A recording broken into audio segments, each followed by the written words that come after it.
curious minds, welcome to ProjexCellence ProDigy, my YouTube channel focused on continuous learning and growth in the field of project management.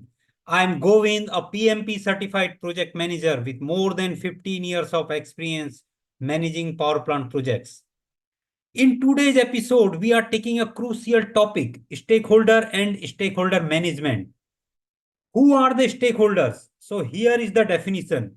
An individual, group, or organization that may affect or be affected by a decision, activity, or outcome of a project, program, or portfolio. They are the backbone of any project who provide essential support, resources, and feedback that drive project success. Normally, stakeholders are categorized in two groups, internal stakeholders and external stakeholders. Here is the brief list of internal stakeholders. Project manager, the individual responsible for leading the project and ensuring its success. Project team members are the individuals who actively work on project tasks. Project sponsor, the person or group who provides financial resources and support for the project. Steering committee, a group of high-level stakeholders who provide guidance and oversight for the project. Senior management, executive, or higher management who have an interest in the project success. PMO, Project Management Office, an organizational body or entity that oversees project management governance and best practices. Other functional department, the managers who have authority over specific departments and resources needed for the project. Similarly, here we can see a brief list of external stakeholders. Customer, individuals or organizations who will use the project's final product or service. Suppliers and vendors, so companies or individuals who provide goods and services necessary for the project. Investors, individuals or groups who invest money into the project in expectation of a return. Regulatory agencies, the government bodies, environmental agencies that enforce laws and regulations relevant to the project. Local community, the people living near the project site who may be impacted by its activities are also the stakeholders.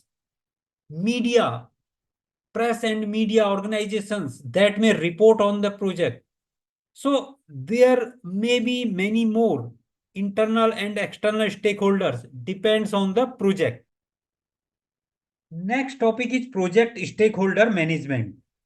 It is a crucial aspect of project management that involves identifying, analyzing, engaging, and managing the needs and expectations of individuals, groups, or organizations that can impact or be impacted by the project.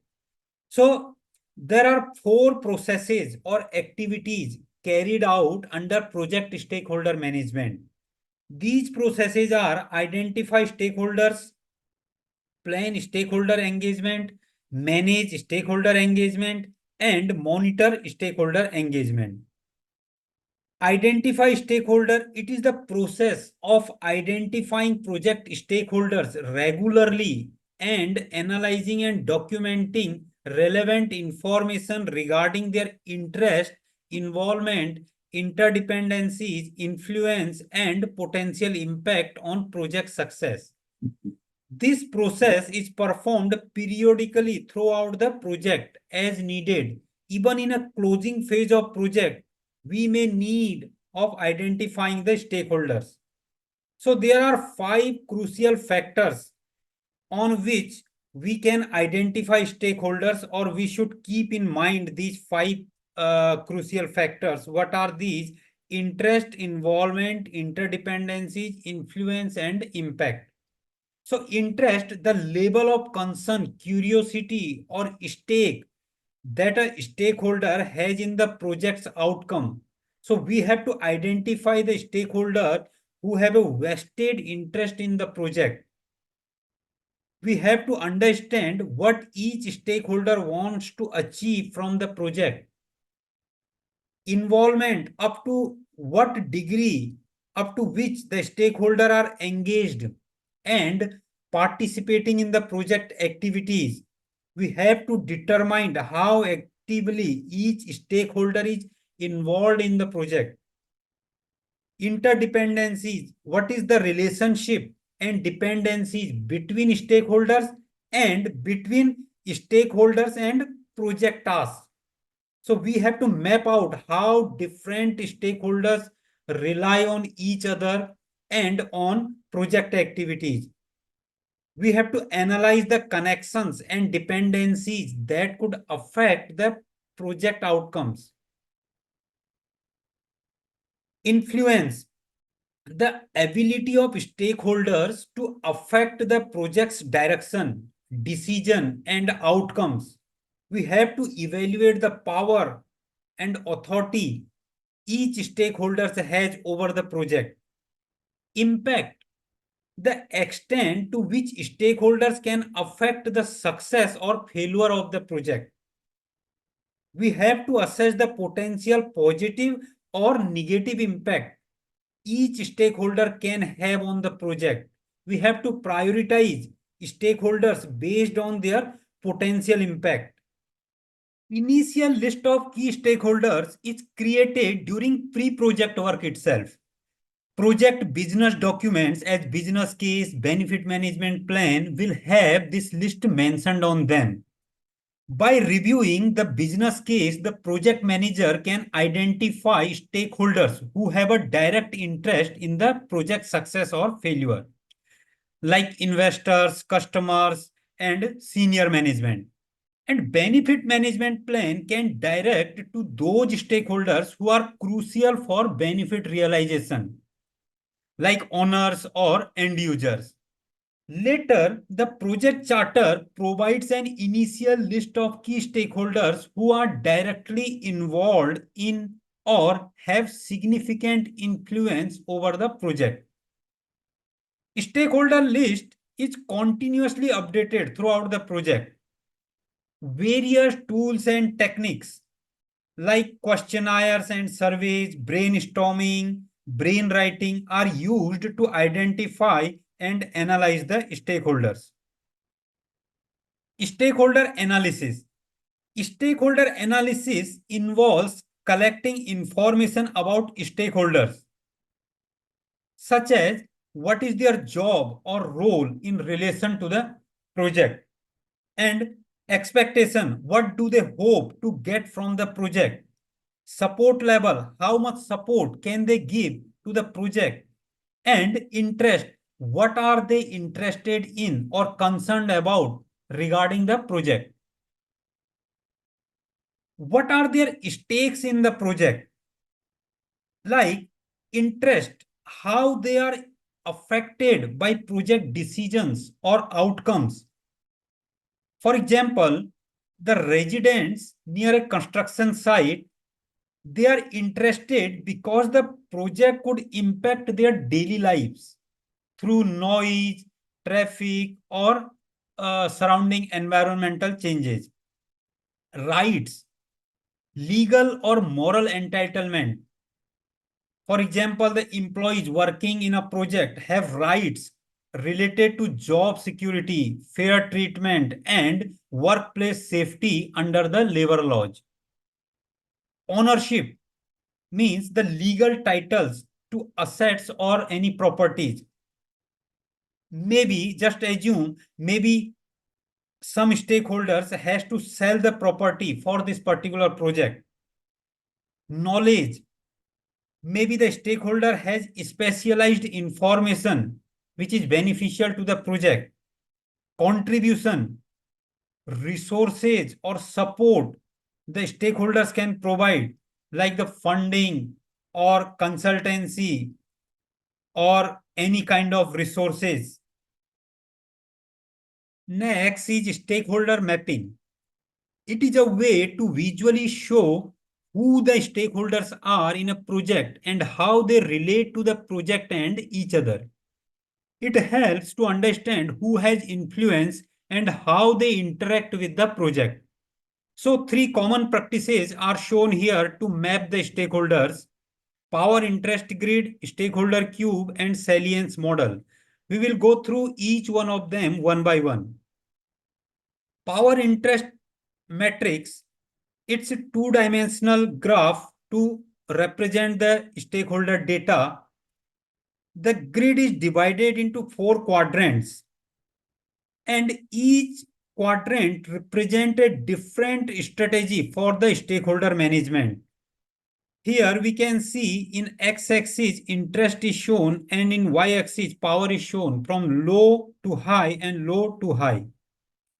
So come to this quadrant, it's a high power and high interest quadrant. So these stakeholders have significant influence over the project and they are highly interested in its outcome. So what should be our strategy? We should engage these stakeholders closely and regularly. We have to ensure they are kept well informed and their concerns are addressed quickly.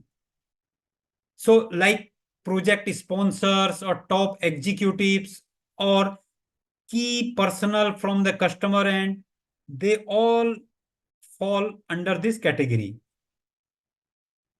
This category, high power and low interest.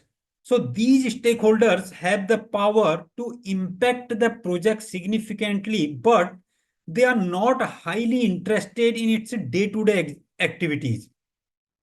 So we should keep these stakeholders satisfied with sufficient information to prevent them from becoming more interested or be feeling neglected. Like regulatory bodies and high-level management who are not directly involved in the project may fall in this category. Third is here, low power and high interest. So these stakeholders have a keen interest in the project, but they lack of the power to influence the project outcome. So we should keep these stakeholders informed and consult with them on areas where they can contribute to the project. So their input can be valuable and keeping them informed helps maintain their support. So like team members or local community groups and other employees in the project may come under this category. Last quadrant is low power, low interest quadrant. So these stakeholders have little interest and very little power to influence the project. So we have to monitor these stakeholders with minimal effort and provide information only when necessary. For example, they are like the distant supplier of the material or services or non-essential partners. So they may fall under this category. Stakeholder cube. Stakeholder cube is the another tool for mapping the stakeholders. So in this, we add one more dimension of attitude along with power and interest. So power represent the level of influence a stakeholder has over the project.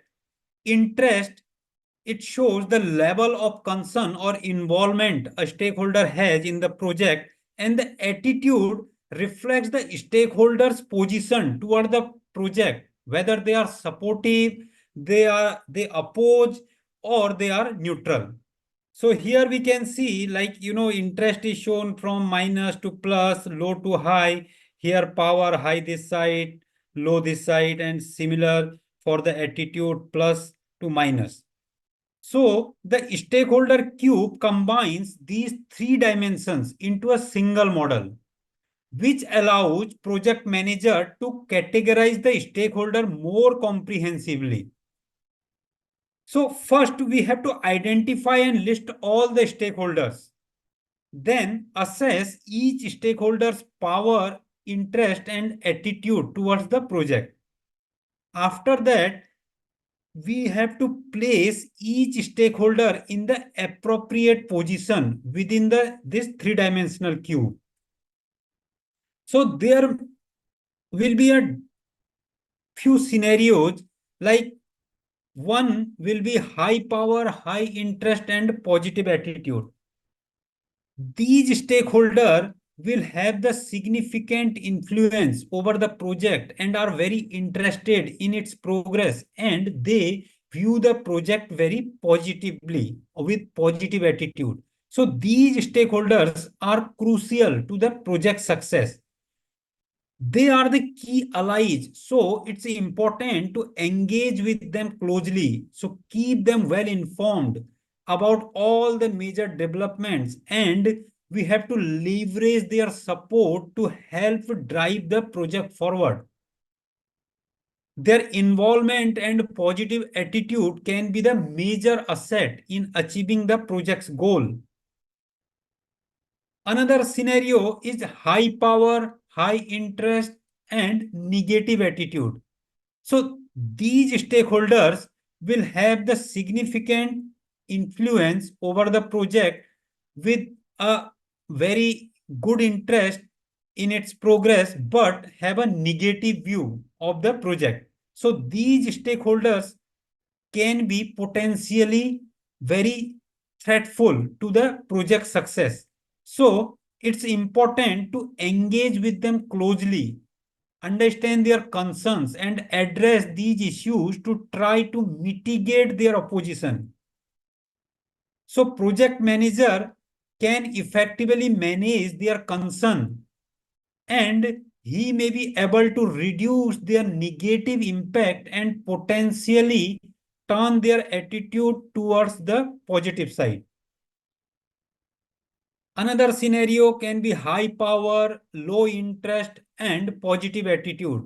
So these stakeholders will have a lot of influence over the project, but they are not interested or very less interested in its day-to-day details. And they view the project positively, means the positive attitude. So these are influential individual or group who can significantly impact the project's outcome, but they do not want to be deeply involved in day-to-day activities. So to manage them effectively, the project manager should keep them satisfied by providing regular updates on the project's progress without overwhelming them with too much information. So this will ensure that they remain supportive without feeling burdened. Another scenario will be high power, low interest, negative attitude. So these stakeholders will have significant power over the project, but are not very interested in its details and have a negative view about the project. So these stakeholders also are problematic and are latent threat because they also can harm the project, not actively, but they are involved. So their negative attitude and high power means they could pose a problems if they become more engaged. So to manage them effectively, the project manager should monitor their stance and keep them informed to prevent any unexpected resistance from them. So this will help to ensure that they do not suddenly become a significant obstacle to the project success. Another scenario can be low power, high interest, negative attitude. So these stakeholders are the vocal critics. They may not have the power to directly impact the project, but their negative opinions, because the negative attitude can still cause the issues to the project. So to manage them effectively, keep them informed about the project's development, address their concern, and try to understand and resolve the reasons behind their negativity. So by doing this, the project manager might be able to turn them into the allies, or at least reduce their criticism towards the project. Another scenario can be low power, low interest, and positive attitude. So these stakeholders are passive supporter, not active, because they don't have the power, they don't have the interest, but they have positive attitude. So they are generally favorable towards the project, but they do not actively engage with it. So to manage them effectively, project manager has to monitor their level of engagement and provide them with information whenever needed. So this will ensure that they remain supportive without requiring much of the project manager time and resources. And the last one is all three things negative: low power, low interest, and negative attitude. So these stakeholders have very less power, less interest, and have a negative view towards the project. So these stakeholders have minimum impact on the project success. So to manage them effectively, project manager has to monitor their status to stay aware of any changes, but he doesn't have to spend much time or effort addressing their concern, since their influence and interest are very low. So this will allow project manager to focus the resources on more impactful stakeholders. So this was the detailed about the stakeholders cube, how we can represent the data in the 3 dimension: power, interest, and attitude. Next is the salience model. The term salience means the quality of being particularly noticeable, important, or prominent. Like the marketeers try to create the salient advertisement so that they can attract the consumer's mind using striking visuals or memorable quotes. So here in the salience model of stakeholder mapping, it is used to prioritize the stakeholders based on their importance to the project. It helps project managers to identify which stakeholders require the most attention and engagement. So this model is based on 3 attributes: power, legitimacy, and urgency. Power, the ability of the stakeholders to influence the project or its outcome. Legitimacy is the how lawful or validate or the appropriateness of the stakeholders' involvement in the project. And urgency means the degree to which stakeholder claims require immediate attention. So how urgent is that? So based on the combination of these 3 attributes, stakeholders are categorized into 7 types. So the very first is the dormant stakeholder. Here we can see the attribute is power in this section. So they have the power to influence the project, but they are lack of legitimacy and urgency. They may become more significant if their urgency or legitimacy increases. So the PM has to monitor and get aware of their potential so that they can become more active. Discretionary stakeholders. Second, this section, the attribute is legitimacy. They have legitimate claims, but they are lack of power and urgency. So they can be supportive, but they do not require extensive management. So PM must keep them informed and maintain a positive relationship with them. Third is the demanding stakeholder. The attribute is urgency here.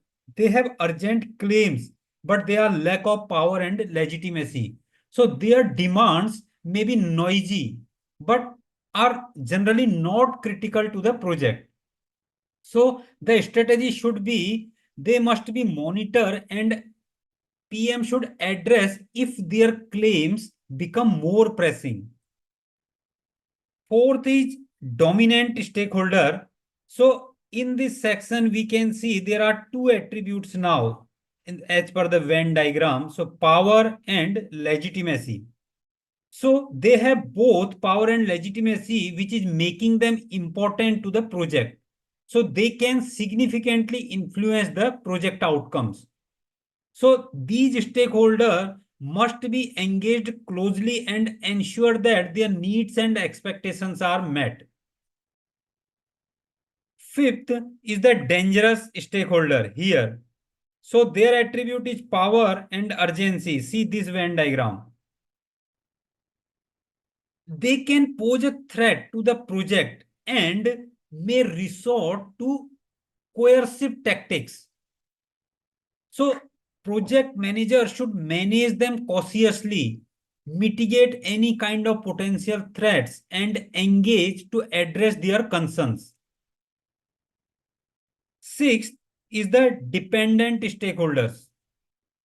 As here you can see the attribute are legitimacy and urgency. As the name suggests, they rely on others to advocate on their behalf. So, PM should show support and advocate for their interests, which will ensure their needs are addressed. Seventh is definitive stakeholder. So, here we can see all three attributes are present: power, legitimacy, and urgency, which make them the most critical stakeholders of the project. So their interests are paramount. So PM should prioritize and fully engage with them, ensuring that their needs are fully addressed. So this was the brief of salience model for stakeholder mapping. Next topic is stakeholder register.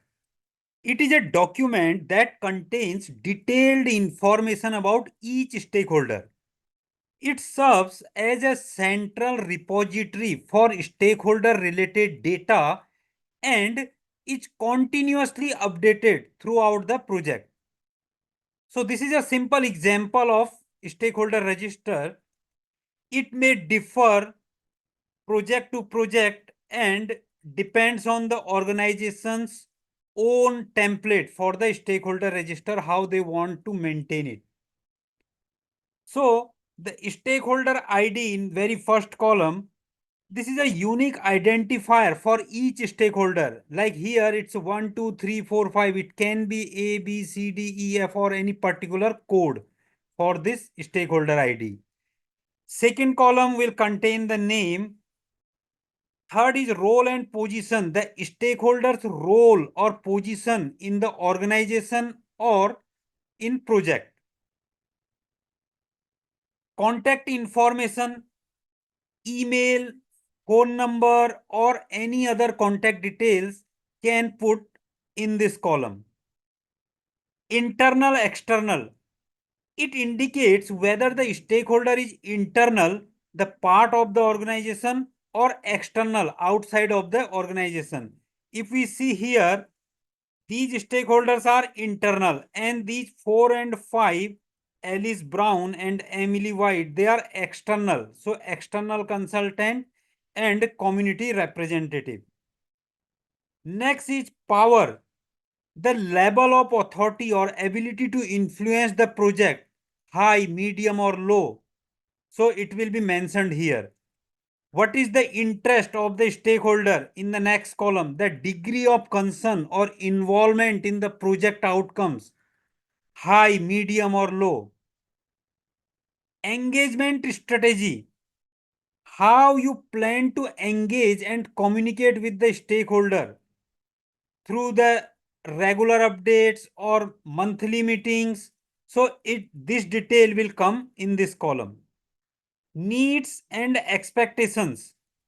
So specific needs or expectation the stakeholder has from the project. So we will mention it here. Communication preference. What is the preferred method and the frequency of the communication each stakeholder wants? So, like here, the very first stakeholder, John Doe, his preference is email and he wants monthly meeting. The frequency should be the monthly meeting to update him on the project progress.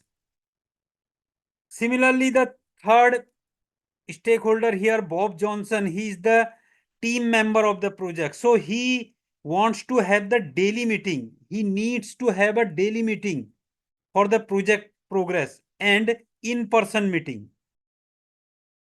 Next is plan stakeholder engagement. If you recall the second slide of this episode, so there are 4 activities mentioned under the project stakeholder management. So this is the second activity.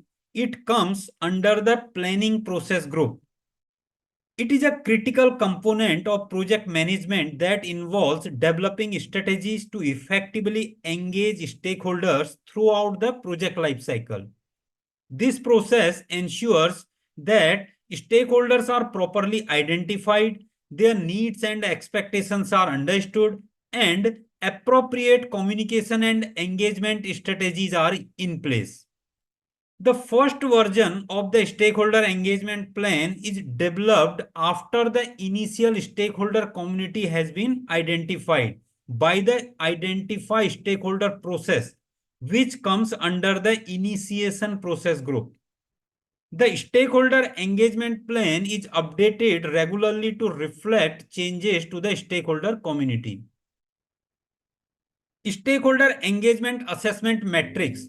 It is a tool used to assess and compare stakeholders' current and desired levels of engagement in a project. This matrix helps project managers develop strategies to move stakeholders from their current state to their desired state of engagement. So there are 5 states which show their engagement, current engagement and desired engagement. So these are unaware, resistant, neutral, supportive, and leading. Let's take one small example to understand this concept. A small town decides to renovate its central park to include new playground equipment, a community ground, and improved walking paths. So these are identified stakeholders by project team, project manager, few residents, nearby homeowners, local businesses, and parents, town council team. So these are the state of engagement: unaware, resistant, neutral, supportive, leading. Few residents are under unaware state because they do not frequently visit the park. These residents are not aware of the renovation plans and its potential impact on the community. So we have to move them from this unaware state to supportive state. So we have to use the flyers, community newsletters, and social media to provide information about the project. We have to emphasize the benefits of the renovation, such as improved recreational facilities and increased property value. So then that way these residents can move from their current state of unaware to their desired state of supportive. Nearby homeowners, they are currently resistant because these stakeholders are concerned about increased noise and traffic. They are resistant to the change due to the potential negative impact on their day-to-day life. So we have to conduct the focus group or one-on-one meetings to listen to their concerns. We have to invite resistant stakeholders to participate in planning committees to give them a sense of control and involvement. we have to address their concern. So by that way, we can move them from resistant to the supportive role. Local businesses, they are currently under neutral state because they do not see any direct impact on their operations. So these stakeholders know about the renovation, but neither support nor oppose. So as they do not see it affecting them significantly. So we want to change their role from neutral to supportive.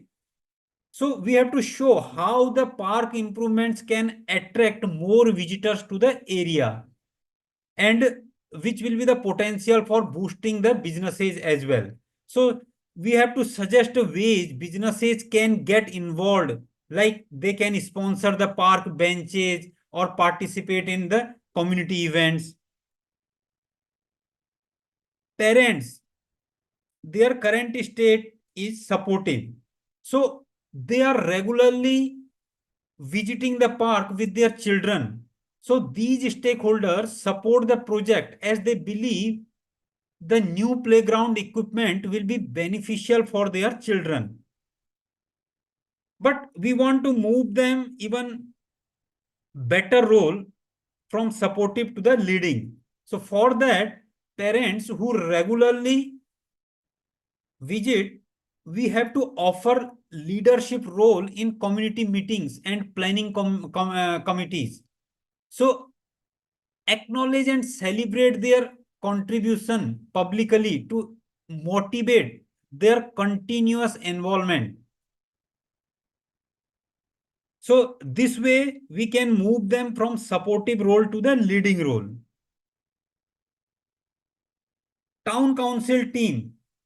So members of the town council and the local community organization, they are in the leading role now. These stakeholders are actively engaged in the project. They are driving its success by organizing community meetings, secure funding, and overseeing the renovation work. So we want them to be in a leading position. So we have to keep them engaged with the regular updates and progress reports. We have to develop a succession plan to ensure their continued leadership as the project progresses. So this is the stakeholder engagement assessment matrix, where we mention each and every stakeholder's current and desired role. Next, manage stakeholder engagement. This process or activity comes under execution process group.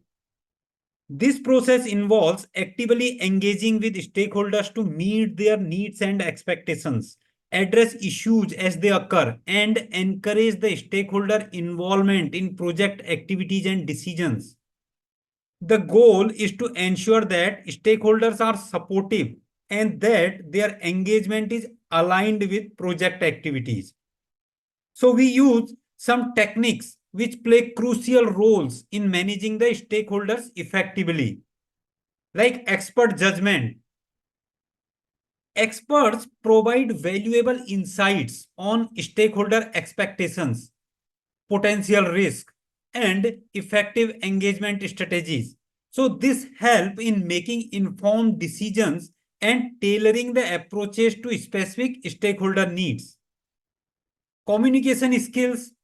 Effective communication ensures that stakeholders are well informed about project progress, any changes, or any issues. It helps in building the trust and transparency, addressing the concerns promptly, and acting a collaborative environment. Interpersonal and team skills. So skills that facilitate effective interaction and collaboration among the individual and teams. So as conflict management, which resolves the disputes among stakeholders and ensure the harmonious relationship, or cultural awareness. So which recognizes and respect cultural differences, enhance the stakeholder interactions, negotiation ability, which aligns the stakeholders' interest and expectations, help to reach to the agreements that benefit the project, and observation, conversation, like engage directly with the stakeholders to understand their perspective and their concerns. Ground rules. Ground rules set the clear expectations for how the stakeholders should interact with the project team and each other. So this promotes respectful and productive engagement, and it minimizes the misunderstanding and ensures the consistent communication practices.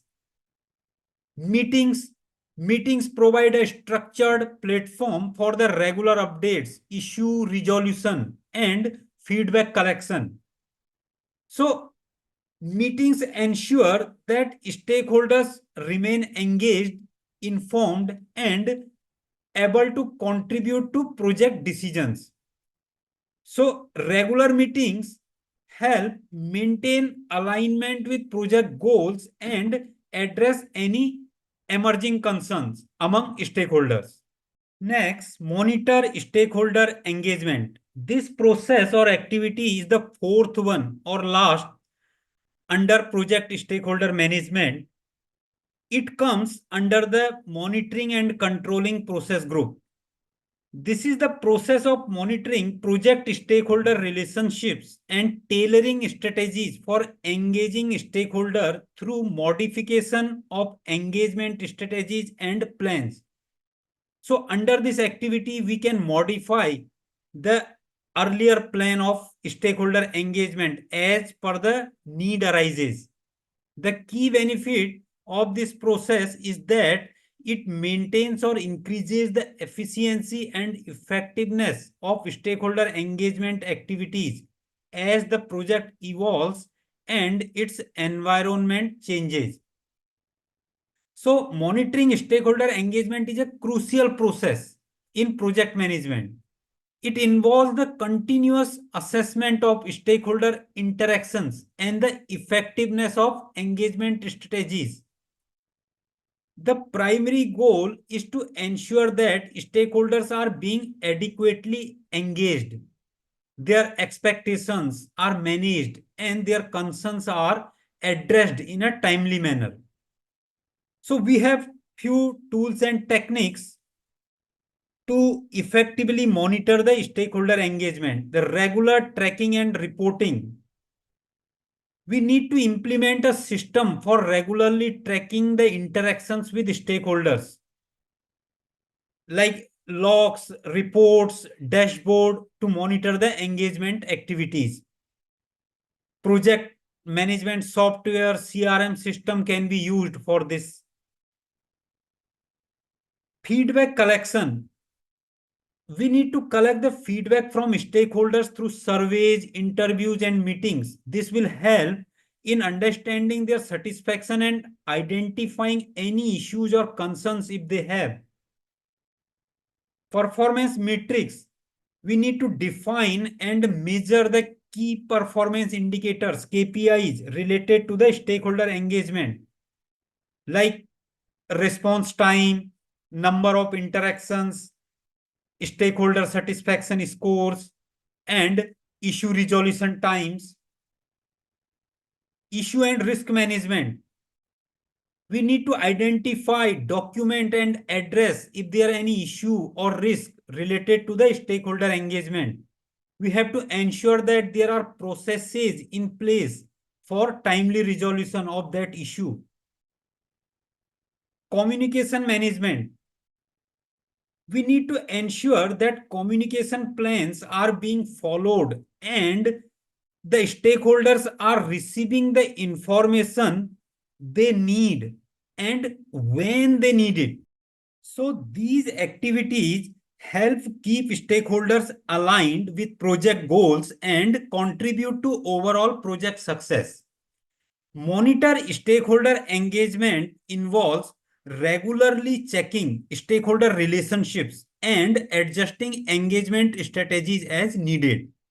The main benefit is that it keeps stakeholder engagement efficient and effective as the project and environment change. Okay, let's do a quick recap.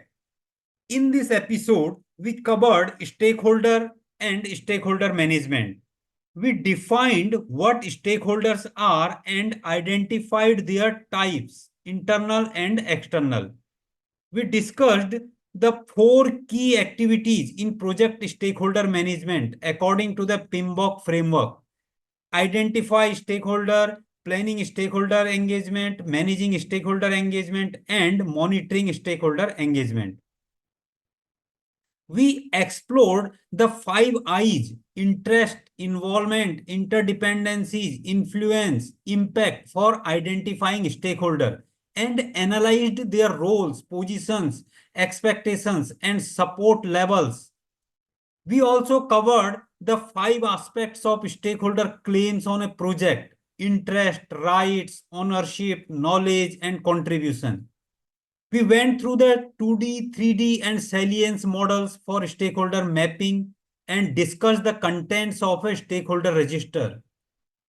We explained how to plan stakeholder engagement and created a stakeholder engagement assessment matrix with a real-world example. Various tools and techniques for managing stakeholder engagement were discussed, and we concluded with the topic of monitoring stakeholder engagement.